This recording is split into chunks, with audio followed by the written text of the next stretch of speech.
to burn your life to the ground. So I'm making a YouTube video today on basically burning your life to the ground. It's part of my 4-step process of reinvention that I'm going to be talking about on here, on YouTube, on Substack, everything, because this is the process that I have been going through. A lot of times life tends to burn for us, and that's okay, because you know what? Burning is burning. But if you are in an opportunity where your life hasn't completely crashed in front of your eyes and you know that you need to change something, here are just some of the signs that you know it's time to start the burning. Number one is you feel like you're suffocating, and you'll feel this by having like a super just like tight energy. It feels like you can't move, you feel stuck, you almost feel like you're in a glass box and you just cannot get out. Our bodies are so smart and amazing, and they will tell us when we are shrinking ourselves to fit in places that we're not meant to be. And we will get that very like claustrophobic feeling,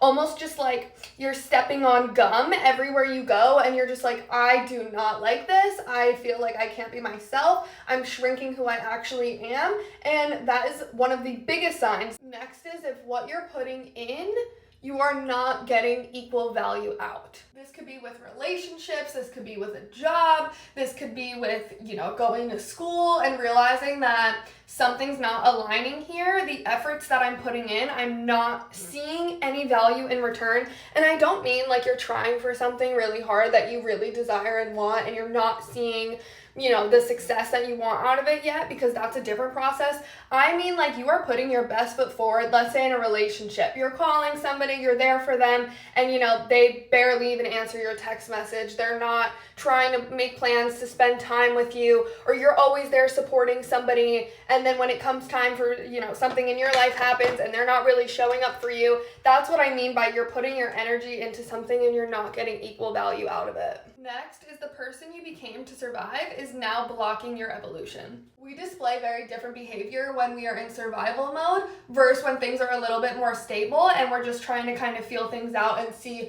what's going to be the best course of action for us. There are situations where we have to, take that bar job so that we can pay our rent, or get out of an abusive relationship, or go back home with our parents, try to figure it out. And these are all temporary situations, but when you get too stuck in them and it's hard for you to move forward from that stepping stone, that's how you know that there is a version of you that was trying to survive, a past version of you that is now blocking you from taking the next step. What I realized is a lot of us operate from trauma echoes. So we operate from our trauma. We make decisions from our trauma, even if we're still not living in that situation. I think it's important for everybody to study trauma, even if it's just reading an article, reading